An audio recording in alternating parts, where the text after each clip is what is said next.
میں سارے پاکستان میں پھرا, مجھے پیسے اکٹھے کرنے تھے, شارٹیج تھی, ہمیں 12 کروڑ روپیہ اکٹھا کرنا تھا ہاسپٹل کھولنے کے لیے. تو میں 29 شہروں میں گیا, ایک بڑا ڈبہ پیچھے رکھا گاڑی میں, اور صبح سے ایک شہر میں پیسہ اکٹھا کرنا شروع کرتا تھا رات تک. تو مجھے یاد ہے, اور سارا دن, حالانکہ ان دنوں میں فٹ بھی زیادہ تھا, کرکٹ بھی کھیل کے چکا تھا, تو میں شام تک میری کمر درد کرتی, ہاتھ تھک جاتے تھے پیسے اکٹھے کر کر. تو صبح سے لے کے شام تک میں پیسے اکٹھے کرتا تھا, اور میرے پیچھے لوگ پڑے ہوتے تھے, مجھے لوگ دعوت دے رہے ہیں, جی آپ ادھر بھی آئیں, ادھر بھی. میں حیران ہو گیا, میں کہیں, اور میں نے جب لوگوں کو دیکھا, اور میں آپ کو ایک انسیڈنٹ بتاؤں, میں اسی طرح پیسے اکٹھے کر کے تھکا ہوا گھر پہنچا, تو میں بالکل یعنی کہ گرنے والا ہوا تھا. تو گھر کے باہر میں نے 3 آدمی کھڑے دیکھے, تو کہتے ہاں جی اسی وہ پیسے اکٹھے کیتے ہوئے نے, تو 11.5. میں نے کہا فکر نہ کرو, میں کہا تمہارے پیسے کی مجھے ضرورت نہیں, میرے کافی اکٹھے ہو گئے ہیں. وہ جائے نا, کہتے جی ہم نے پیسہ اکٹھا کیا ہوا آپ کے لیے. میں بڑا مشکل سے اپنے آپ کو کنٹرول کیا. وہ کھڑے آگے سے کھڑے ہو جائے, نہیں جی ہم نے پیسہ اکٹھا کیا. پیچھے شاہ کی گڑی تھی میرے زمان پاک کے پیچھے. میں نے کہا چلو ٹھیک ہے. میں بڑا اپنا, ان دنوں میں نیا, ابھی میں پالیٹکس میں نہیں آیا تھا, تو میں غصہ کنٹرول کر لیتا ہوں, ان میں تھوڑا ذرا مشکل تھا مجھے کنٹرول کرنا. بڑی مشکلوں سے میں کنٹرول کر کے بیٹھا ہوں. وہ گاڑی جاتی ہے ایسے ایسے کر کے پیچھے شاہ کی گڑی میں, تو اترتے ہیں ہم, تو وہ گلیوں میں مجھے لے جاتے ہیں. میں گلیوں میں, اب پالیٹکس میں تو عادت ہوگی, ان دنوں میں مجھے عادت ہی نہیں تھی. گلیوں ایسی بو آ رہی ہے, گند پڑا ہوا ہے سارا طرف. میں ان کی طرف شکل دیکھوں, میں کدھر ہے, بس یہ ابھی ہے, ابھی ہے, ایسا کرتے کرتے لے گیا مجھے. تھوڑی دیر کے بعد میں دیکھتا ہوں کہ ایک مسجد میں لے جاتے ہیں. میں مسجد جاتا ہوں, میں ادھر ادھر, میں کدھر ہے پیسہ, میں ابھی اس سے پوچھ ہی رہا ہوتا ہوں, تو وہ لاؤڈ سپیکر پکڑ کے, اچھا جی عمران خان مسجد میں آ گئے, جس نے پیسہ دینا ہے آ جائے پیسہ دینے کے.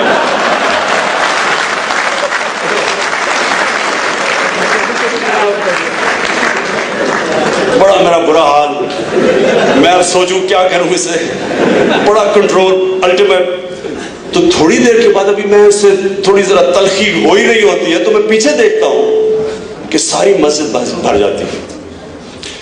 لیکن جو میں لوگ دیکھتا ہوں, میں ان کی شکلیں دیکھتا ہوں, عورتیں, بوڑھے لوگ 10-10 روپے پکڑے ہوئے ہیں. میں, اور جنرلی مجھے اتنا افیکٹ ہوتا ہے اس سے, میں کہتا ہوں دیکھیں آپ اپنے پیسے رکھیں, آپ فکر نہ کریں, میں ہاسپٹل بنا لوں گا آپ کے پیسے کے بعد. نہیں جی ہم نے اس میں حصہ لینا ہے, اور ہماری خوشی ہے اس میں, اور مجھے 5-5, 10-10 روپے ان غریب لوگوں نے پکڑائے. تو میں نے ان سے پوچھا, میں آپ سے اسلام کی بات کر رہا تھا, میں نے ان سے پوچھا, میں نے کہا کہ آپ کیوں دے رہے ہیں پیسہ؟ اپنی آخرت کے لیے دے رہے ہیں, اپنی آخرت کے لیے دے رہے ہیں, اپنے سے ہٹ کے دوسروں کا سوچو. اور یہ جو ہمارے ملک میں پاور ہے, ہمیں سمجھ ہی نہیں ہے کہ یہ جو لوگ ہیں یہ بہت بڑے, آپ کے طاقتور آپ کے پاس قوم ہے. میں آپ کو ڈاکٹر اشفاق احمد خان کا پتہ نہیں آپ نے کتنوں نے سنا ہوگا, بہت بڑا پاکستان کا انٹلیکچوئل تھا. تو ڈاکٹر اشفاق احمد خان مجھے ایک دفعہ کہانی سنا رہے, کہتے کہ میں ایک دفعہ گیا چائنا چیئرمین ماؤ کو ملنے, کیونکہ ان کا بڑا ہیرو تھا چیئرمین ماؤ. تو کہتا ہے چیئرمین ماؤ کا ایک دن ہوتا تھا جو یانگسی دریا, دی گریٹ پاتھ, وہ دریا کو پار کرتا تھا, تو ہزاروں لوگوں کی لائنیں لگی ہوتی تھی, وہ بھی لائن میں کھڑے ہو گئے. تو جب ان کی باری آئی چیئرمین ماؤ سے ہاتھ ملانے کے لیے, تو چیئرمین ماؤ نے پوچھا کہ ویئر آر یو فرام؟ اس نے کہا پاکستان. تو کہتا ہے چیئرمین ماؤ اس کو کہتا گریٹ کنٹری. تب ڈاکٹر اشفاق احمد خان سوچے کہ کیا یہ واقعی سیریسلی کہہ رہا ہے یا میرا کہ مذاق تو نہیں اڑا رہا, کیونکہ آپ کو پتہ ہے ہمیں تھوڑی سیلف اسٹیم کا تو ہمارے حکمرانوں کی وجہ سے پرابلم ہو گیا, کیونکہ وہ کہہ دیتا I'm Italian, وہ بڑا خوش ہو جانا تھا. تو کہتا ہے اٹس اے گریٹ کنٹری. اور پھر کہتا اس نے مجھے ایک واقعہ بتایا, کہتا اس کا ایک ایمبیسڈر تھا جو کراچی کے اندر ایک برج پارٹنر تھا اس کا. تو ایمبیسڈر, چائنیز ایمبیسڈر اور برج پارٹنر جب برج کھیل رہے تھے, تو ایک دن وہ دیکھے کہ بڑی گرمی میں وہ جائے غسل خانے میں اپنے اوپر پانی پھینک کے پھر آ جائے. تو اس نے اسے پوچھا کہ واٹس دا پرابلم, کیا مسئلہ کیا؟ کہتا میں پانی نہیں پی سکتا, گرمی بڑی ہے. اس نے کیوں؟ کہتا میں نے روزہ رکھا ہوا ہے. تو وہ چائنیز کہتا کہ چپ کر کے اس بہانے میں جا کے پانی پی لو، کس نے دیکھنا ہے؟ تو وہ جب اس نے کہا نا کہ یہ، تو چیئرمین ماؤ کہتا کہ جن لوگوں میں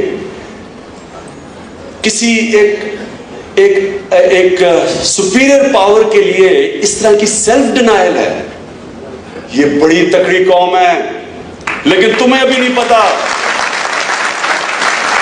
یہ۔ اور یہی میں نے اس مسجد میں دیکھا، اس مسجد میں نے دیکھا کہ جن لوگوں میں قربانی کا یہ جذبہ ہے، یہ بڑی تکڑی قوم ہے۔ جب زلزلہ آیا تو میں دوسرے تیسرے دن پہنچ گیا، میں نے اپنی آنکھوں سے جو سینز دیکھے ہیں، اب میں یہ ہیٹی میں جو زلزلہ ہے یہاں کے سینز دیکھیں، اور میں نے جو وہاں بالا کوٹ میں پہنچا وہاں سینز دیکھے۔ 3 میل کا پہلے تو گاڑیوں کا کیوں لگا ہوا تھا، 3 میل کا، اور سارے جگہ لوگ، کوئی بوڑھے بچے نوجوان امیر غریب جس کو جو ملے وہ سارے پہنچ گئے۔